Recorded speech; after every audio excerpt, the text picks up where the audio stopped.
WKYC studios. This is What's Next with Russ Mitchell and Lena Lai.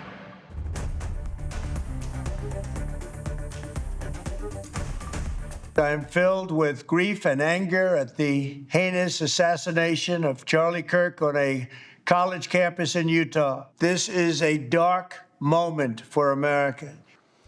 Tonight, President Trump releasing that video message expressing his sadness over the death of conservative political activist Charlie Kirk. Thanks for joining us this evening. The shooting happened in broad daylight in front of a large crowd at Utah Valley University.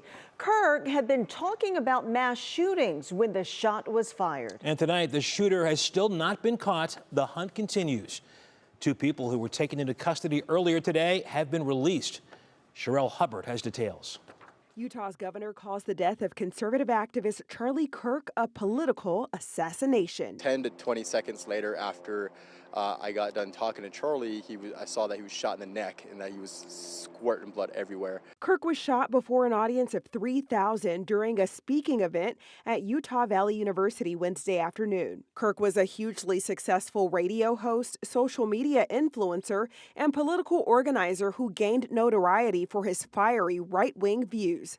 Seconds before the shooting, Kirk was asked a question about mass shooting. Do you know how many transgender Americans have been mass shooters over the last 10 years? Too many. One witness describes the pandemonium that ensued following the gunshot. I saw all the crowd running as fast as they could, and I was worried about people trampling each other. Kirk was an important ally to President Donald Trump. Trump taking to Truth Social saying, quote, "No one understood or had the heart of the youth in the United States of America better than Charlie." Lawmakers on both sides of the aisle are condemning the attack. There is just no justification for the political violence that we're seeing in this country. It is, a horrendous thing to see.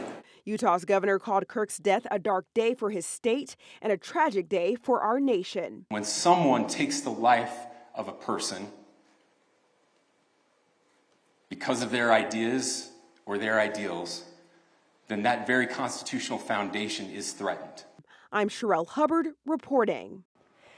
And local leaders from both sides of the political aisle are responding to the violence as well. Governor Mike DeWine posting in part, "Political violence is completely unacceptable anywhere and at any time. We are praying for Charlie and his family."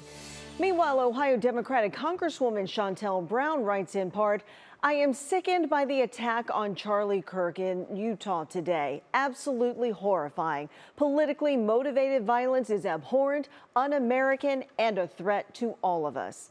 31-year-old Kirk had built tremendous influence as a leader of the conservative youth organization Turning Point USA. We spoke with Ohio GOP strategist Mehek Cook on the impact of Kirk's death. He's given so many young Americans hope and a future by giving them an organization like Turning Point and a platform that I just think he's once in a generational leader. Kirk was in fact scheduled to come to Cleveland this month as host of the Center for Christian Virtues Cleveland Celebration Gala September 26. The CCV is a Columbus-based conservative group set to hold the event at the Marriott downtown.